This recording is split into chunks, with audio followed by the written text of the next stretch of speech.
Hey, it's 147 days until Christmas 2020.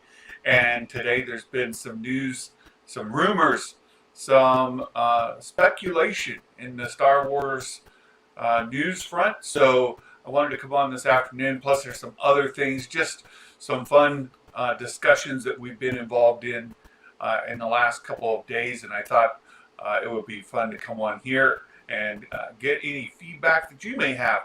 Just share some thoughts and have some fun talking over things this afternoon.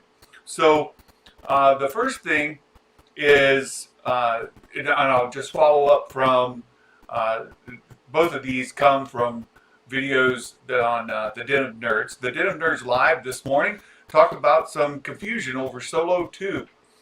Is Solo 2 happening?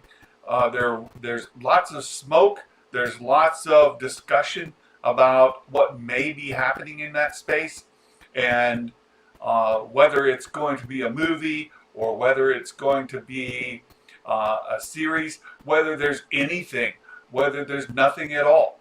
So we've had different rumors from different people involved in different aspects within the Solo kind of prequel, if you will, the time era there before the original trilogy with the Solo movie. Ron Howard hasn't been involved, or he doesn't have any information that he's just out there sharing. And but at the same time, we've heard rumors not only from Lando, right, of a Lando spin-off series, perhaps the Calrissian Chronicles. We've talked about that before, but we might also have some information from other actors, and we've talked about those as well. So this morning, Josh and Adam talked about Solo. They're not huge fans of the movie. Josh is still, it's his most disliked. I believe Adam said the same. For me, Solo is far more rewatchable than Rogue One. And again, that's just me. Lots of people have different opinions, but I think what happened is following The Last Jedi and all the controversy, plus all the mess that came out around Solo, the reshoots that were happening, going back to the drawing board, bringing Ron Howard in, and then the movie is really dark, and Adam talked about this a little bit. When you have to reshoot, you want to try to reuse some of the film, one of the best options is to darken it up so that the color saturations match up better, that the film can be kind of normalized throughout the movie. And that's one thing about Solo that seems really, really off, is that it's dark as far as just the picture itself. And so there was a lot of things around Solo when it came out. Poor marketing, some controversy within the Star Wars fandom, and all kinds of other things out there. So with all of that, then Solo lost money, right? And the fandom menace loves to make a big deal of it, especially Jeremy. He likes to talk a lot about how Solo lost money. Well, if you'd stuck with the original budget for that movie, and the reshoots hadn't happened, you hadn't had all that negative press around going back and doing reshoots and rewriting the movie, and all of the controversy. And I've talked before about it's hard to replace Harrison Ford when they tried to do it in Indiana Jones with young Indiana Jones. Essentially, we have the same issue here. We have Alden coming in trying to fill the role of a young Han Solo. And in those cases, it's just really, really tough because Harrison Ford embodies the character so uniquely. And I thought by the time you get through Solo, for me especially, it grew on me. And by the end, I believe that he had those characteristics, those mannerisms, and I bought in that Alden was Han Solo, a young Han Solo. So I think what's happened over time are that more people have come to accept Solo where it is. Sure, there's a lot of fan service in it, but then this groundswell started to happen.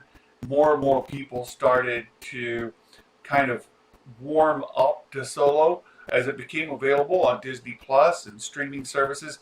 More people were exposed to it, decided to give it a chance, and then over time, this momentum for make Solo 2 happen has grown momentum, and that crowd, from what Josh was talking about this morning, that crowd uh, are kind of upset that the current direction is that Solo 2 will be broke up into a series, might be even broke up into several different spin-off series. We might get, as I mentioned before, we might get something around um, uh, uh, Red Dawn. We might get something that follows Kira and Maul. We might get another one following Lando Calrissian. We might get some guest appearances of Alden in both of those. We might have a Solo spinoff. So this could end up being 2 or 3 different spin-off series. It might just be 1. It might be 2. It's hard to say. At this point, it's all speculation and rumor, and there's nothing firm about, hey, this is when shooting is going to begin, filmography, nothing about a release schedule, anything like that. So, so that's Solo 2, and again, more kind of smoke is out there. We haven't found the fire yet, and we don't have the details yet, but it would seem that something in that space is coming more imminently. The other thing that kind of hit the news, and I want to share the news article here. Let me turn this on, and we'll talk about Giancarlo Esposito has talked about learning more about Moff Gideon's Darksaber sooner than later, and this led into a whole nother set of speculation. And Josh on the Den of Nerds released a video just this afternoon with a lot of his hot take on that and what might come of it, and if perhaps Moff Gideon is a descendant of the Mandalorians, right? That he is actually a Mandalorian and that he comes from a lineage. One thing that I kind of side with a few folks is I don't think everybody has to be related to one another within Star Wars. Here, they're wanting to make Moff Gideon perhaps a descendant of, oh shoot, I just lost the guy's name. They're wanting to make him, Pre Vizsla. They're wanting to make him a descendant of Pre Vizsla. Is that necessary? And why do we have to insist that all of the characters be related to somebody? I know there was a big debate about Rey being a descendant of Luke Skywalker, being related to one character or another, and it ends up she's a granddaughter of Palpatine through genetic manipulation and cloning. All of these characters end up being intertwined, and for me personally, one of the things that's really, really nice about The Mandalorian is that it's its own story. And I know some people have been concerned that with all of these rumors of, Bo-Katan being in there, or Moff Gideon being a descendant of Pre Vizsla, or we end up with other characters. We already know that Ahsoka is highly rumored to be in season 2. It's all but guaranteed, right? We know that's already in there, and At this point we make Moff Gideon a descendant of Pre Vizsla, we've just tied that in again. And I don't see the necessary part of it. Sure, it's a little fan servicey, and I'm not necessarily opposed like it's going to make me angry. I'm just frustrated that the fans, so many people want everybody to be related, to everybody to tie back to somebody. And I don't have that same desire. I love getting new characters and get to explore somebody. I didn't want Rey to be a descendant of Luke Skywalker or Palpatine. I don't want Moff Gideon to be a descendant of Pre Vizsla. I would prefer them to be their own characters. So that's just me, and that's how I feel about it personally. The other part is a lot of discussion about the future of Star Wars being on Disney Plus. This topic came up, and it keeps coming up, and I just brought up this news article here from Screen Rant because it helps illustrate perhaps the story. But we hear a lot of rumor of works being done on Disney Plus. Not only do we have Mandalorian Season 2, which is coming up this fall, there's rumor of Cassian Andor series, and that we're going to get some Tarkin involved in that, which is kind of cool.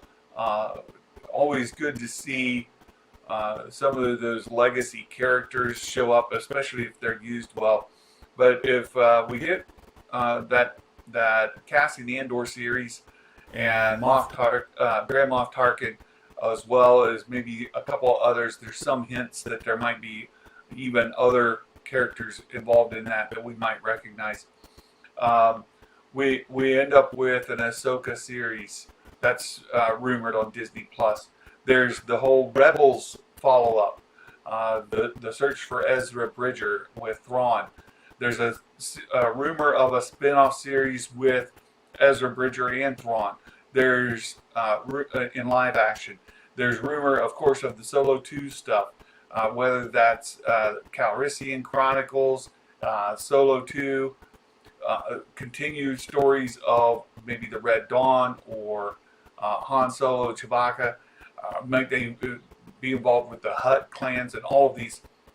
There's a lot of rumor. We also know the Bad Batch series is being worked on. All of this is Disney Plus, Disney Plus, Disney Plus. And the last thing that we got about a movie is that Disney is, but because of the pandemic, they're pushing Mulan. And then because of pushing Mulan, they want to push all the other things as well. So Star Wars and Avatar, they're pushing those. So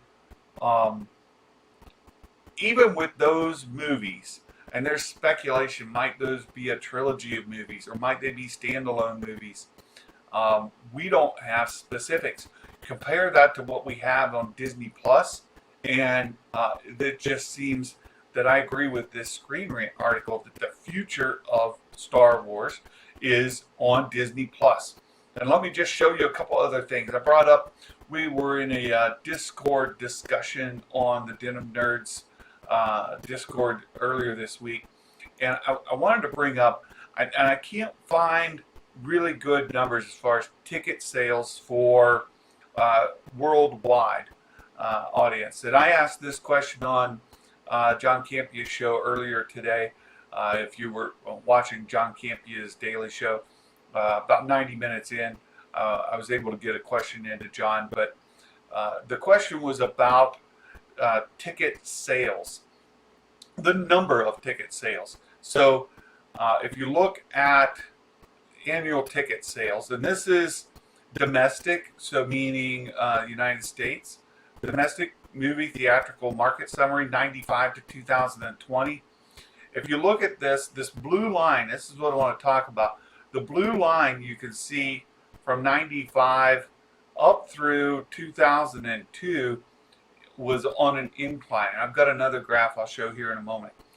You see the ticket sales on an incline. And in 2002, you start to see this erosion of ticket sales.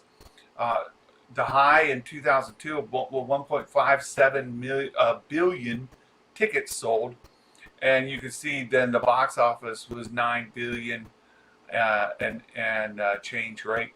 So as the ticket sales have gone down, you can see that the revenue has been going up. And they talk about how 2018 was a record-setting year for box office sales. Well, the margin is higher, right? So you can see the box office was 12 billion. It's on this increase, but in 2018 we were down to 1.3 billion tickets sold domestically versus 1.57. So we've lost 250 million ticket sales over that period of time, and of course 2020 is falling off the cliff. But let me show you this other North American box office. This is U.S. and Canada, 1980. So this goes back to 95. This North American box office goes back even further, and this gives a very, very good picture of how ticket sales from 1980 all the way through to 2002 were on this incline.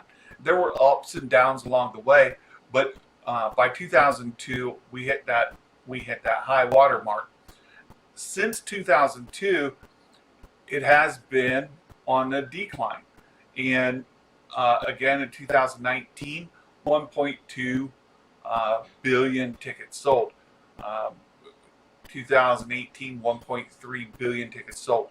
So here you see that 250 million tickets, fewer tickets sold, and we fall off the cliff, right? So one other piece of information, and I've talked about this a couple of times in different contexts, but I want to bring it up again and show. Earlier this week, I took a survey for the Disney Insiders, a member of that, and they asked, given all of these are available, which would you prefer to see these new movie releases? And they listed Mulan and Star Wars and Avatar, the new movies. Those were the ones you were considering. And it's a given these platforms and these movies, how would you prefer to see them? And you can see the responses here, almost 1,000 responses, that Disney Plus, a streaming service, becomes the number one by far. And this makes sense to some degree because people are already paying for those services. They're affordable, they're worked into their budget, and they're saying, well, shoot, if I can get it for no additional cost, of course, that's what I would want. So let's set that one aside for just a moment and look at these other options. The next one, it says via rental streaming at home. So this would be a one-time fee to rent the video to stream it at home. That's the second most popular, followed very closely by purchasing digital movies at home. So either rent or purchase the movie to stream at home is the next preferred option, followed afterwards by movie theater. And if you look at the streaming, that's more popular by twice as much, right? So 12% to 12% basically, that's 24% versus 10% that would like to see it at a movie theater. Then we have it the following drive-in, and then you see the question at the end. It says, I have no interest in watching Mulan, Star Wars, or Avatar. That, again, was the context. So I've mentioned before that I've watched, like NBC did a survey back in the spring before this pandemic had kind of blown up and it shut down everything. And they asked people, what's your preferred way to get a new movie? And surprising number of people said, a personal device, something small that they carry in their hand. They would prefer to watch it on their own phone, followed by a streaming at home. Movie theaters came in very low. So that supports what I was talking about here. The information we have. Oh, sorry, I hit the wrong thing. Made Santa disappear. This supports what we're seeing as a change in movie viewing habit preferences. And as we were looking at theaters being closed down or showing old releases, we know that box office sales are down tremendously in 2020. You can see the numbers there. 2020, they fell off a cliff, and the question is, how might they rebound? With people's preferred method changing, we see this sea change, as well as theaters going through financial hardship. How many theaters are going to close and never reopen, limiting the number of tickets that are even available to sell? How many streaming services, studios, are going to bring their movies into their own streaming service versus sending them to a theater? And those are the questions. And I see you there, Mike. Thanks for stopping by, Mike Porter. It's good to see you again. So it raises the question: the future of Star Wars being on Disney Plus. I believe so. I believe that it is going to be Disney Plus. Not only Star Wars, but it wouldn't surprise me that we see this invert itself, and that theaters fall down precipitously going forward. And I am not convinced at all that we will see the domestic box office return back over 1 billion in ticket sales within a year.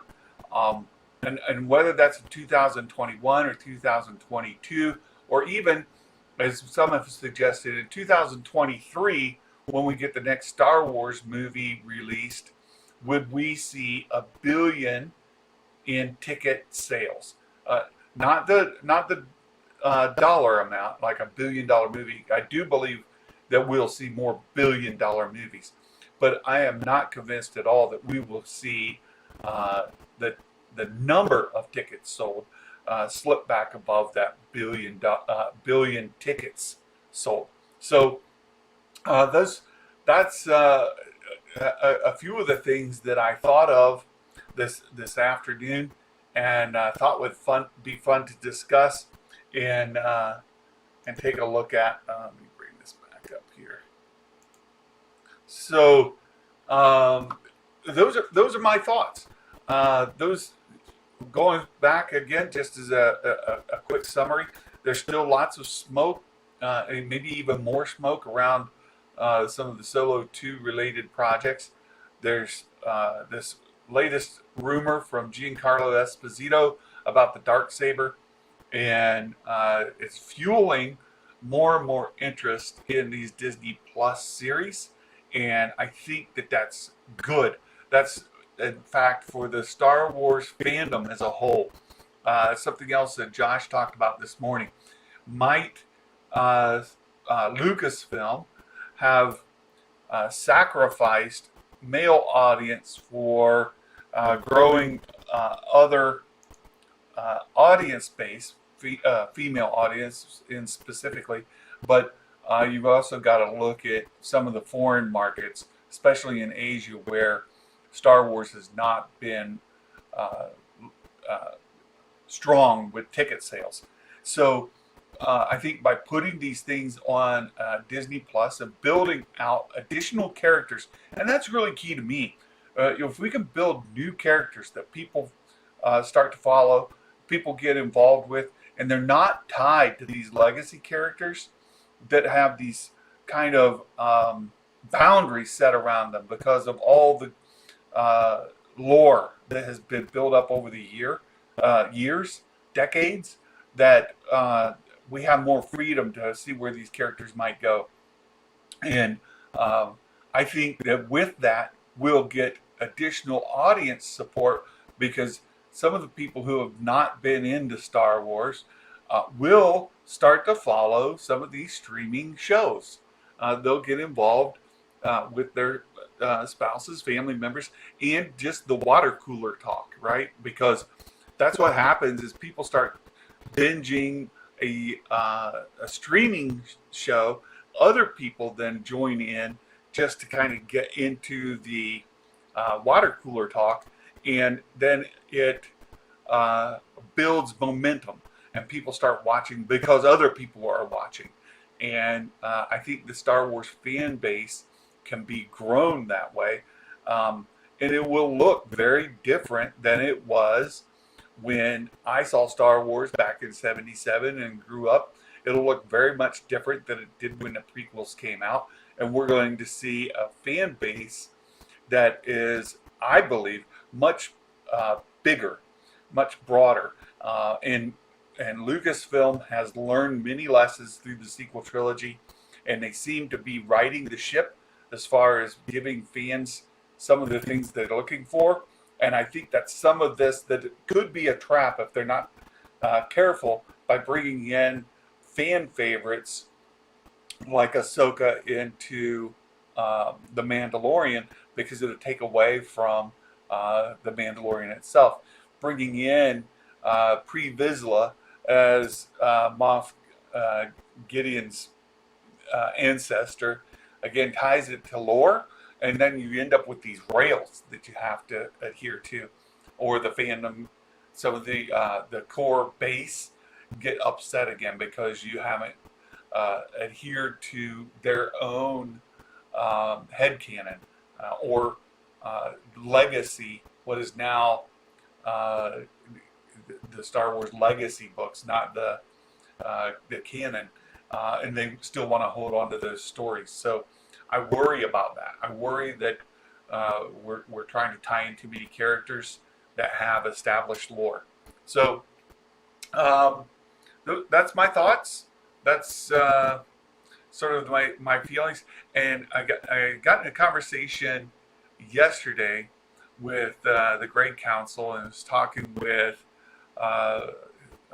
Darth Lunga and Yellow about they were saying Star Wars needs to grow up and needs to get darker, get more adult, and even John Campea talked about how people are saying they want an R-rated Darth Vader series, and he's like, "What are you gonna do to get Darth Vader up to rated R?" He already at the end of Rogue One is slaughtered all kinds of people.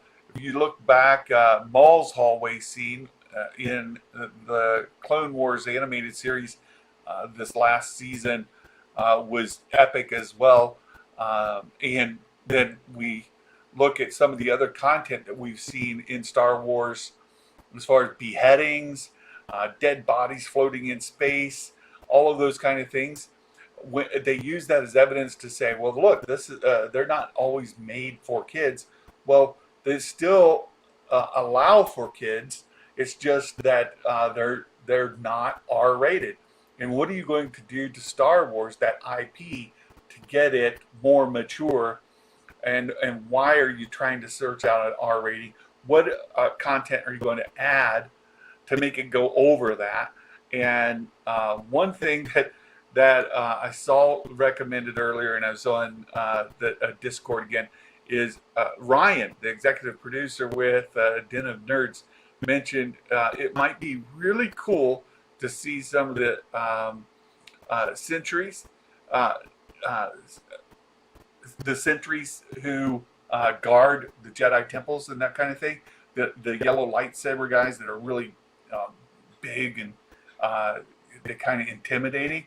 It might be cool to see a sentry who is then a bit of a John Wick, where maybe they're being hunted, or he's hunting, and there's a lot of action, and it kind of raises that bar as far as maybe violence, action, and suspense that could raise it above that PG into a more definitive PG-13 or a TV 14.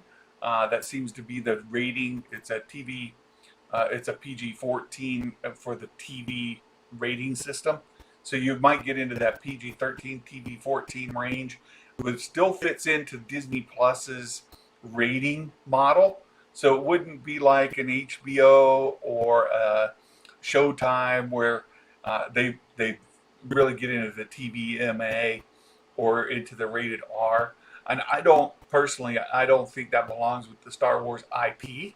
And whether HBO owned it or Showtime owned it or any other cable outlet owned it, I still don't think it belongs in that TVMA that rated R range. I don't think Star Wars belongs in that range. The TV 14 and the PG 13 seem a very, very good range. And then, of course, you've got plenty of PG content as well that you can throw in, like Resistance and some of the other shows that they've developed, like the Jedi Temple Challenge and some of the Lego Star Wars content and Star Wars Adventures, those kind of things. So that's where I see the future. I really do, and I don't know if we're going to start seeing. As I mentioned, I don't know that ticket sales in theaters are going to allow for some of the bigger revenue that we've seen. And again, Campia did a really good job today of kind of showing where these revenue streams come from. And theatrical sales is still very, very dominant. But it seems that model is beginning to flip. And I believe that it will. I believe as they develop the volume and they get that going, it's going to reduce the budgets. It's going to increase the number of people who subscribe to your service, and you're going to end up with that revenue stream that supports more streaming series than theatrical releases. Mike, more gore. There's a difference between a dead body and showing a bullet going through. Yeah, and Mike agrees that Star Wars should stay more family. Just your opinion. I agree. I think Star Wars should remain more family oriented. Again, you may have younger children, just like we saw Anakin behead Dooku.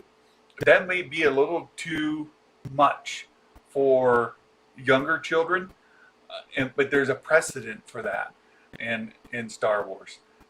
We also saw in A New Hope, very first Star Wars movie ever, those charred remains, skeletons of Luke's aunt and uncle that raised him. So there's certainly, if you want to put a graphic death, seeing somebody beheaded or charred remains. Even the Mandalorian, very first episode, that door cuts that dude in half, and you hear his body, see part of it, flop onto the floor.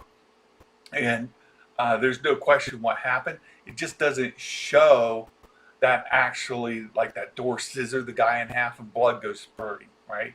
It doesn't, as Mike said, it's different when you see a bullet going through, and see, blood spatter, that kind of thing.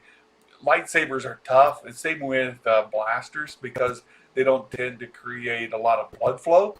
But even in The Force Awakens, when Ben got shot with Chewie's bowcaster and he was bleeding, there was some blood involved. So it's not to take away battle. Like I think Lunga was saying, there's PG-13 and then there's a hard PG-13, and the Disney tends to be on the lower side of that, but they could push that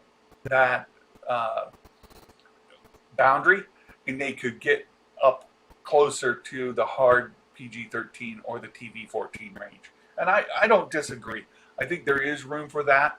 I think there is room, as Ryan, the executive producer at Denim Nerds, mentioned, Ryan in you get to the Sentries, who might be a John Wick kind of series. That would be more gritty. It could be dark, and it could be a little intense for young children, but still family, because you don't need to have the language. You certainly don't need to have nudity or graphic sex scenes, anything like that. I just don't see that in Star Wars. The IP, it doesn't belong. That's my opinion. I don't really see it going there. And as long as Disney owns it and it's within the Disney Plus service, I really don't think they would go there. Even with the theatrical releases, I don't think they would go there. Again, that's my opinion as well, Mike. But then there was one other discussion point that Josh had with the Kessel Run guys, and it was regarding those movie releases in 2023, 25, and 27.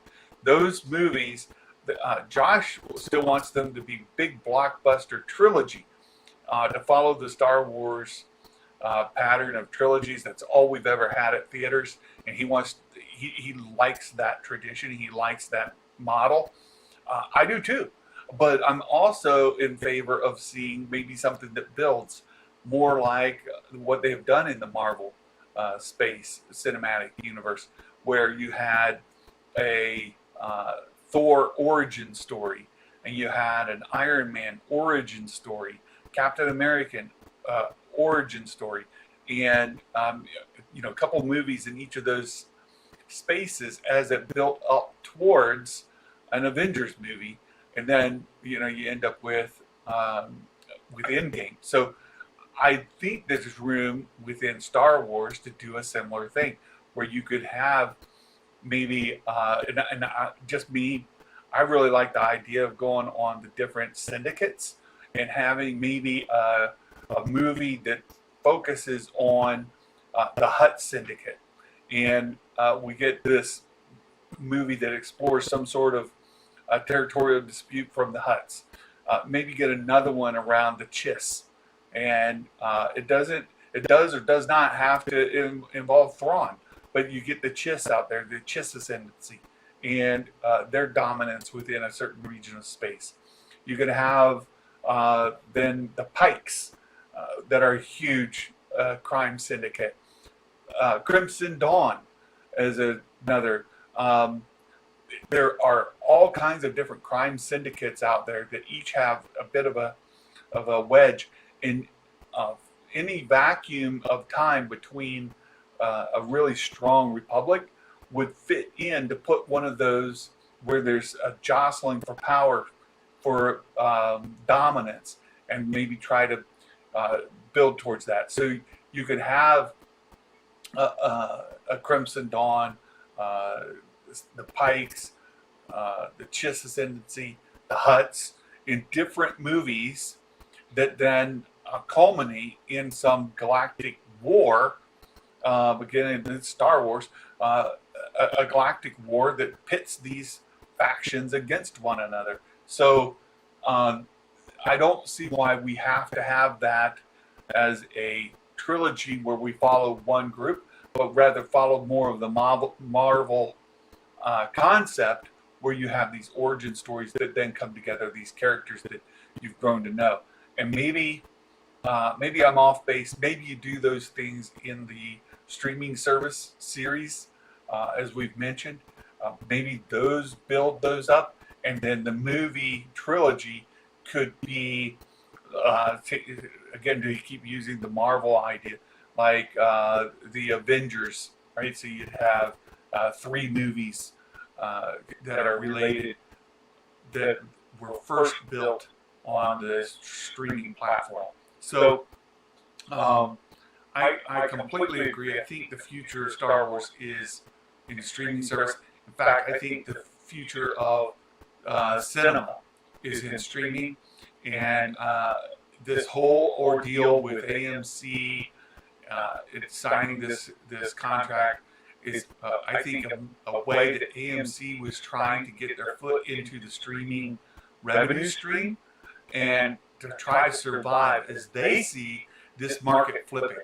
And there's a lot of people like myself, Trinity, Adam, Josh, who have grown up with going to the movies, and we hold on to that. That has a special place in our lives and in our memories, and we're still attached to that. But I think we're starting to see this conversion, and we're starting to see people move away from that model, as been reflected in those graphs that I've shown before, and I'll just bring that up again, where you can see over time that the theater experience has been on the decline. Now, when John Campia addressed my question earlier today, he mentioned that theaters need to improve the customer's experience, reduce commercials, get rid of commercials, reduce the previews down. You're not sitting there for a half an hour before the movie starts, from the time it was listed to start, and reduce the ticket cost. Good luck, John. That's I think as we start to see theaters close due to the financial issues they're going through now, there's just no coming back. I don't think we're going to get back to 2002 kind of numbers. We're not going to get back to 1.5 billion tickets sold domestically or in North America within a given year. I think we'll be lucky if we ever see us get back much above this 1 billion range, which goes all the way back to 1980. We haven't seen numbers under 1 billion for over 40 years, right? So I think it's very likely that coming out of this, we might not get back up above 1 billion, and we certainly, I don't think we'll ever see 1.5 billion tickets sold for theatrical releases ever again. I think that's my opinion. So that's it for me. I think I've rambled on about everything I can think of, and at that, I think I'll just go ahead and end the stream for the day. Wish everybody a fantastic evening. Mike, thanks for stopping in and spending some time with me, and we'll look forward to catching everybody tomorrow on Fanjecture's morning show on the Den of Nerds Live and Trinity 2nd Street Marvel. So until then, Merry Christmas. Have a good evening, everybody. Take care. Bye-bye.